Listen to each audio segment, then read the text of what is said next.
Hey guys, welcome to the show. I'm your host with the stupid name who makes internet videos, and I'm gonna talk about the presidential candidates and who I'm gonna vote for. I know I can come off as a left-wing pussy most of the time. What may surprise you is that I actually considered a lot of the Republican candidates. I'm 17, I turned 18 in September, 2 months before the general election, so I'm going to be able to vote in the primary. Thought I'd relate to you, and I can go over who I think you should vote for as well. Undecided voters tend to be not the most smartest. I encourage you to vote if you are not a registered felon, if you are a legal citizen, hashtag build a wall. Don't be that one stoner guy that everyone knows who's not voting. I'm not voting. So vote for the candidate that most suits your interests. If it's Donald Trump, if you believe Donald Trump is in your best interest to vote for him, I encourage you to go do that. Just go cast your votes. This is how democracy works. Fuck.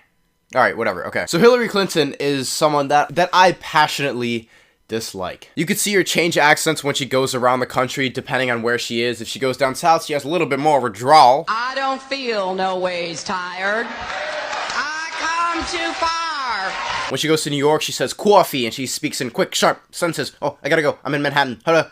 Well, first of all, I adore my daughter. When she goes to the Midwest, she starts talking like a soccer mom. Are you from the overflow? I am from the overflow. Oh, good. We have an overflow person. She's a bought and sold candidate. She's a liar. She's trying so fucking hard to get the young vote. It's just embarrassing to watch.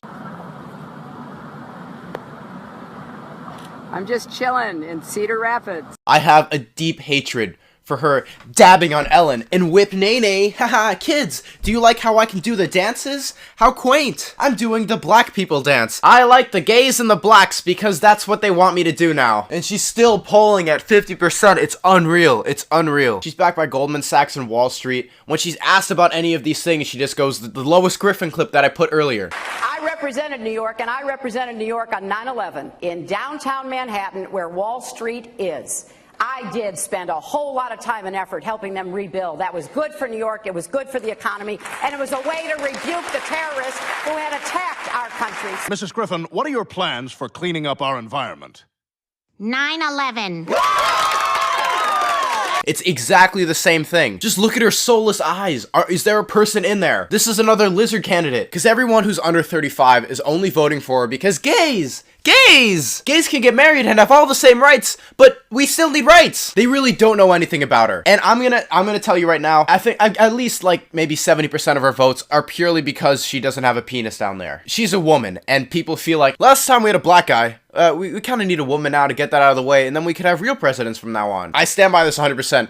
Most of her votes are coming because she's a woman. Talk to anyone who's a Hillary Clinton supporter. They don't know anything about her. They see her dabbing on Ellen and doing these stupid ass dances on TV. Haha, woman, yay, I like you. I'd have a beer with you. That stupid mentality of relatability is the only reason people are gonna vote for her. And there's a pretty good chance right now that she will become the next president. This whole election is just like America's Next Top Model. We keep eliminating these irrelevant guys. We come down to 2 people. It really is. It's like a whole show. It's entertainment. It's America's Next Top President. Good old Jeb Bush. This guy, Jeb.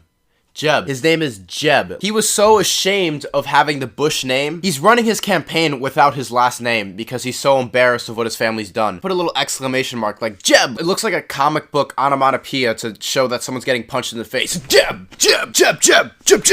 And I'm not going to talk about his policies because you don't know them. Neither do I. He just looks like he was too rich to be bullied in school. He looks like he sees people in a conversation and is like, hey, what are you guys talking about? What's so funny over here? What's so funny over here, guys? What's the haps? What's the haps over here?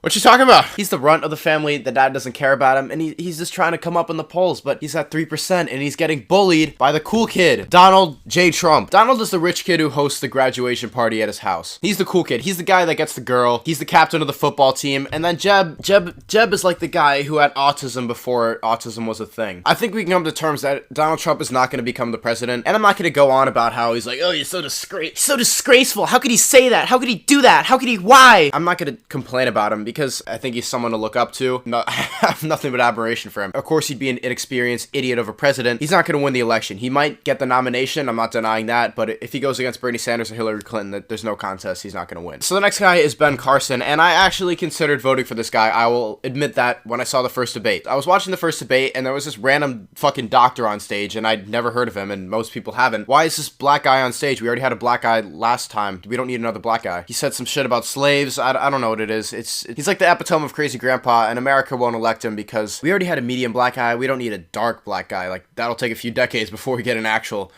black man. Next is Ted Cruz and Marco Rubio, and I'm going to talk about these two at the same time because they're kind of the same person. They both kind of look the same. They have the same haircut, and to me, it's like every time I watch a debate, every time I watch them talk, you know that conspiracy about how politicians are lizard people?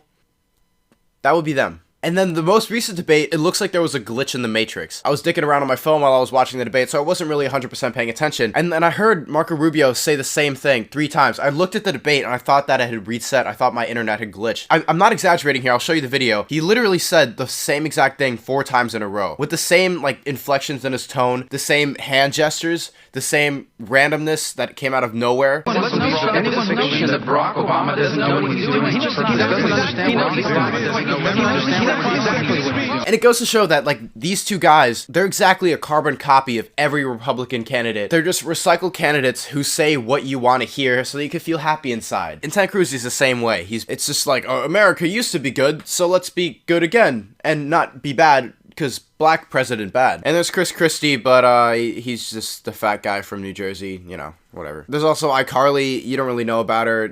No one's gonna vote for her. It doesn't matter. We already have Hillary Clinton. Do we really need 2 women running for president at the same time?